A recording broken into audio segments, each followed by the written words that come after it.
Bitcoin protocol development steadily progressing despite only 40 to 60 monthly active developers. NYDIG. The report was written by Bitcoin-focused investment firm, New York Digital Investment Group. In a world where giants of the conventional financial system including Visa, MasterCard and PayPal employ tens of thousands of employees, Bitcoin continues to be run by a tight ship of just a few dozen active developers.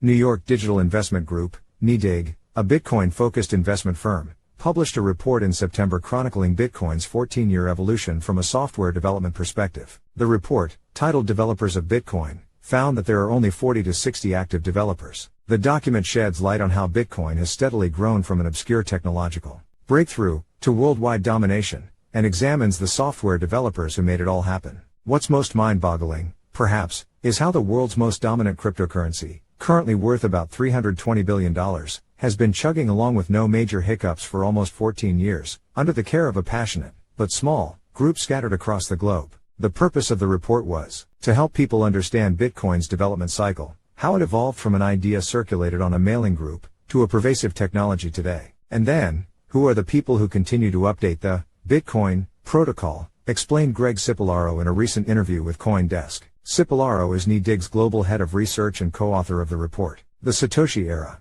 Satoshi Nakamoto, Bitcoin's pseudonymous founder, published his white paper on October 31, 2008, and subsequently launched the Bitcoin network on January 3, 2009. He was soon joined by 5 other contributors, notably Hal Finney, a developer and cypherpunk who became the first Bitcoin transaction recipient, courtesy of Satoshi, and Laszlo Hanyek, a programmer who famously paid 10,000 BTC, almost $170 million today, for 2 pizzas.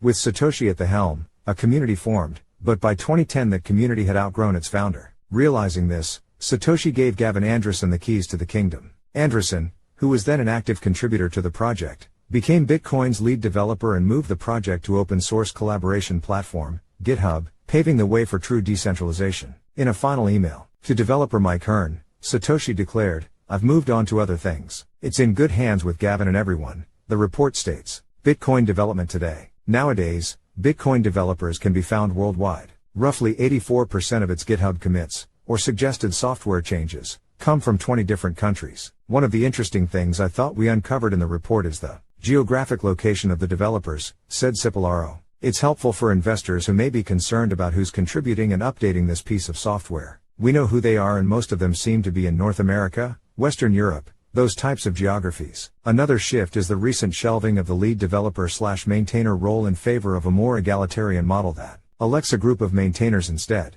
A maintainer is essentially a GitHub administrator with permission to approve software changes suggested by other developers. Earlier this year, Gloria Zhao became the first female Bitcoin maintainer in the community's history. Bitcoin by the numbers. According to the report, code contributions have reached 200 to 400 commits monthly, a steady, measured progression.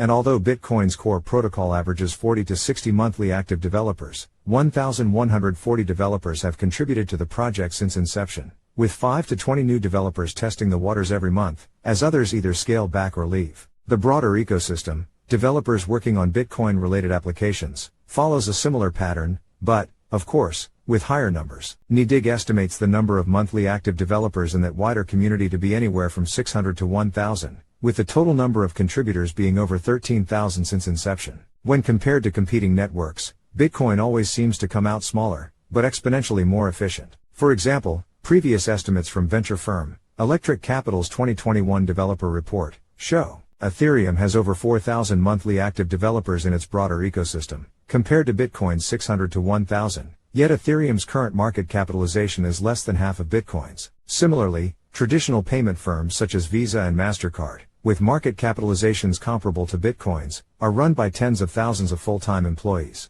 Bitcoin developers are all volunteers, many of whom are part-time. These numbers seem to not only illustrate the ultra-lean nature of the Bitcoin machine, but also the purpose-driven orientation of its contributors. Do you want the missionaries or the mercenaries? Do you want hired guns to come build things and then they leave when the money's gone? Or do you want the missionaries who are here for a purpose? Said Cipollaro, I think the people who are here for philosophical or ideological reasons tend to stay around longer and make more contributions than those who are just here for the money.